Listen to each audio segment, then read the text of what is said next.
siya sala. Sala siya ang pag angkon sa kwarta o na kay kwartas kinabuhi. Dili siya sala tungod kay importante man gid kwarta kay tanan natong ginabuhat bayad sa bill, kuryente, tubig, pamaltunon, sudan, pagkaon tanan nagkinahanglan gyud sa kwarta. Pero ang gingon sa Bible nga sayop na kining paghigugma sa kanang salapi tungod kay ingon ang Bible sa unang Timoteo 6 nga tong basahon niya nga daghan kay mga tawo nga nakabuhat og mga sala tungod kay naigugma gayud sa kwarta. Mo ni atong gisgutan kining kinabuhi ni Sakeo. So kini si Sakeo ingon ang Bible nga kining dato kayo siya matud pa sa Lucas 19 ingon ang verse 1, si Jesus miabot sa Jericho og samtang miagi siya may usa ka dato na ngano na dato si Sakeo tungod kay nanginganlag Sakeo nga pangulo sa mga kubrador sa buhis. So si Sakeo dato siya ingon ang Bible dili tungod kay naningkamot siyang sayang kinabuhi kun dili dato si Sakeo kay ang mga kubrador sa buhis nagtrabaho ni sila sa Roma kay naulipon man ang Israel sa Roma o nga mga traidor ni sila tungod kay sila ang mangolekta og mga buhis sa kada balay dayon ilang ipatungan og kwarta ba ilang makubra sa mga kada balay sa kada mga tao.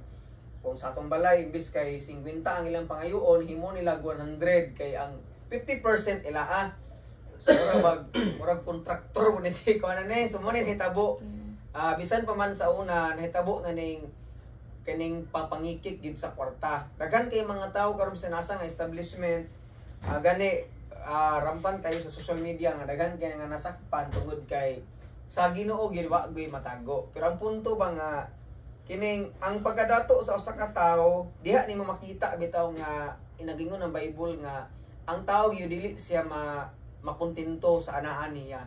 Ang tawo gyud gusto gyud nga unsay naa niya mas mudaghan pa ba. Kay kung wala gyud kay kasabot ang tawo sa katagbawan niya tinuod nga kung kaybaw ang tawo mong nga ang Ginoo ray makatagbaw niya dili na siya mangandoy og dagang butang gusto niya magmalipay kay kibaw man siya ang kalipay niya ang Ginoo. Mao ingon ang Bible nga kanang dapat kuno makontento ta sa unsay naa nato kana bang malipayon ta bisag unsa kagamay ang nadawat nato natay kalipay tungod kay nakahibaw man ta nga gasa ni tanan sa Ginoo. Pero ang mga tawo nga wa sila kasabot nga ang kalipay gikan sa Ginoo mo nang manguha jud og kwarta nga dili ilaa. Mo nay pinakasubo nging pamalandungon gani sa Indonesia, sa Nepal ug sa laing mga lugar pa sa sa partes kalibutan gipang sunog ang mga balay sa prime ministers, mga presidente nila niya katong naanas mga nagtungtong sa katasan ilang gipang bato nagsakay nga itong usa tong helicopter no gibiras helicopter kaya mga tao gusto na sumupatay atong mga tawhana. So ingana dili na tumablame ang mga tao kay ngano man kwarta man pud sa tao mao po kanang sakit sa ubang nasod kay sama sa Pilipinas corruption ang hinungdan ngano ang mga tao suko kayo karon uta kay baw sa mahitabo. Pero ang punto nga mo ni sama ni Sakeo nadato siya unya kining pagkadato niya daghan kayo nagdumot sa iya kay ibaw man sila nga kining iyang pagpangligtas sa buhis supak siyang kabubuto ni kaduha nangawat na pud siya kwarta sa ilang kadugo pag niya kaliwat mo nang walay motawag niya sa iyang ngalan. Gidumtan siya sa mga tao aning edepita tungod kay nadato siya sa pamaagi sa limbong niya. Pero ang nakanindot kay kining tawhana gitagaag paglaom sa Ginoo ba kay ingon ang Bible monggod nga kining excited kuno siya nga makita ni Jesus. Ingon ang verse 3 nga naningwa siya pagtan-aw kung kinsa si Jesus apan mubo si Sakeo wala magkakita kang Jesus tungod sa panon sa mga tawo. Una nga misaka siya sa ngayon siya mingon ang verse 4 busa minagan siya una sa pano misaka sa kahoy si Kumoro aron makita siya kang Jesus nga moagi niadtong dalana.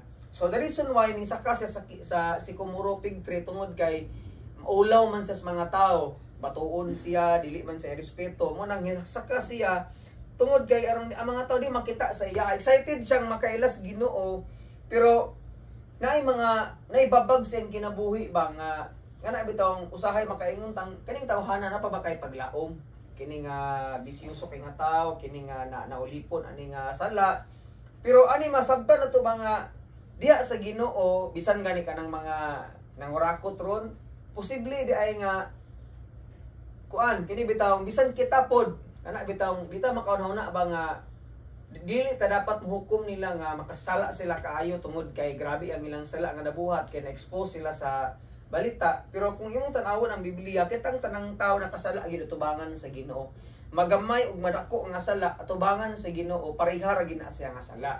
Pero ang punto ba nga kitang tanan gyud tungod kay gigugmat as Ginoo mingani sa kalibutan pagpalansang sa cross kay naa siya plano sa ato nga bisan na mga tao nga na-expose karon sa ilang gibuhat nga sala ang gitaguan sa unang sakpan na naapoy plano Ginoo ang Ginoo gyapon sa ilang mga kinabuhi sama gid nato sa una grasya ra gid tanan sa Ginoo. Ang punto ba balik ta nga bisan pa sa atong pagkadautan sa atong pagkamakasala sama ni Zakeo kining ang planos ni Jesus sa iyang kinabuhi ba nga baguho ding tawhana tungod kay ingon man siya nga ka Zakeo sa kadagang mga tawo nga gustong mo uduol ni Jesus gustong mudong si Jesus sa ilang balay para magkakaon sila. Si Zakeo di gitawag niya. Yang gitawag mo na mga tao kuno ano ingon ang mga komentary sa ubang mga scholar nga nasuko kuno ni mga tao bisan ang mga Hudiyo nga nakadungog aning istorya tungod kay nganong gi-entertain ni Jesus ang usa ka mga tawo nga makasala nga gidumtan sa katilingban nila. Una sa latoy pagkasulti si Jesus ug ang si Zakeo miadto si Jesus sa ilang balay unya nakikaon si Jesus sa mao nga makasasala. So dito diha na to masabtan bitaw nga bisan sa atong mga pagpakasala kanang naagi plano ang Ginoo. Unsa man ni?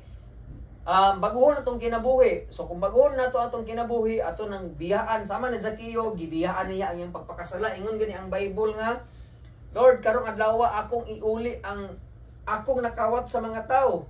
Iulian ako sila kanang 4 times. Grabe kung nakakawat siya sa usa ka household 100,000 so pila man 400,000 ang iyang iuli ana ingana siya ka desidido iyang gipakita gid ba nga Lord andam kung magbag-o tungod kay nakaila ko nimo.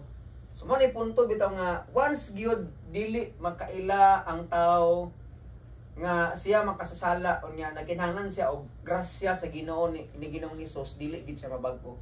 Wala gyud tao ay kabaguhan ang tao kung dili ang Ginoo maoy maghari sa iyang kasing-kasing. Once nga kwarta ang maghari sa katao, once nga garbo, kwarta, sala, dili gyud mabag-o ang tao ay kabaguhan gyud. Wala siya kasabot sa katagbawan sa iyang kinabuhi.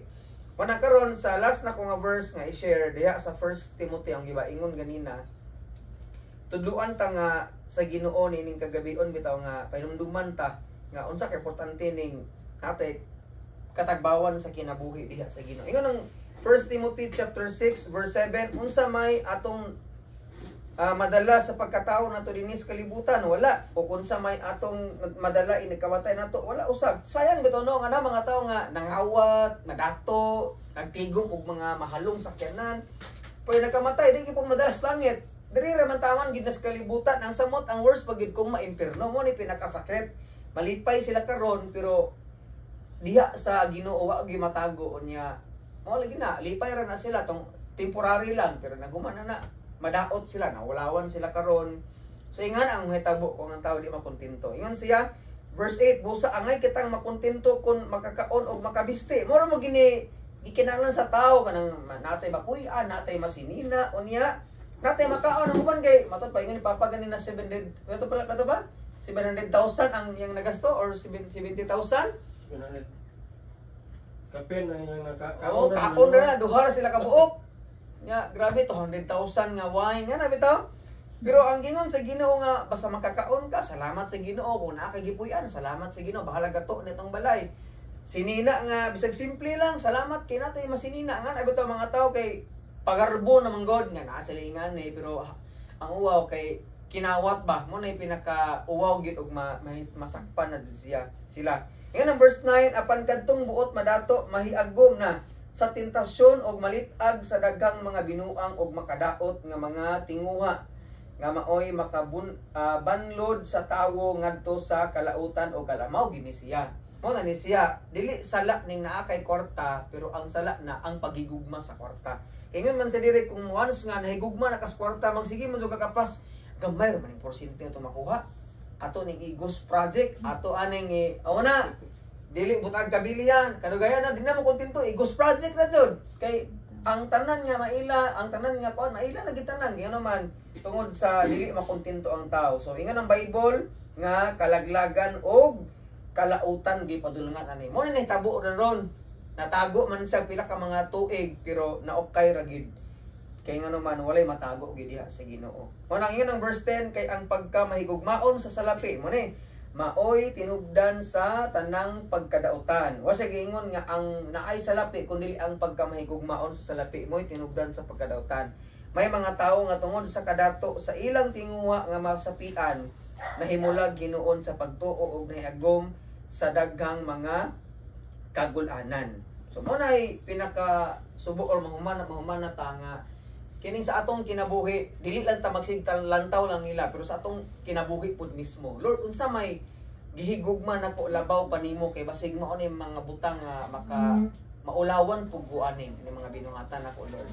Na sa atong kinabuhi pud nga maglantaw pud ta yun sa man ato paggamit ato mga salapi nga ato ba ning nagamit sa insakto sa pamilya ba nato kay ang salapi manggod gipiyal ra gid ni sa Ginoo sa ato mura bag kanang kinuwaman na ni nato. Mura katong kinabuhi gud ato katimanon kay ginuwaman naman ni nato sama pod sa kwarta nga gihatag sa ato Kay kitang tanan maningil gyud atubangan sa Ginoo. Sila naningil naman sila karon sa gobyerno ra na, sa batas ra sa balaod sa Pilipinas or sa kalibutan pero napay paninglan nato human sa kamatayon anis kalibutan ay napatay paninglan atubangon diha atubangan sa Dios. Maningil kita tanan natong gibuhat sa atong lawas, salapi, mga butang, kinabuhi.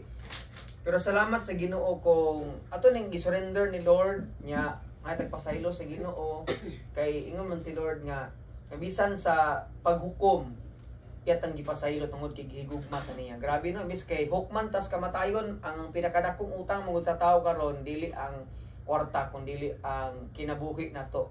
Pa-impierno unta ta pero tungod kay gihigugma ta sa atong Ginoo nga bisan sa tumakamaka pagkamakasala kanang itagaan ta nga kinabuhing walay katapusan. Pero ang point is ato ang tagaag pagtagad ang paghigugma sa Ginoo sa pamaagi nga pasayloon ta niya pero atong paningkamutan uban sa grasya nga mapakita pud nato nga angayan ta nga niyang gipasaylo. Amen.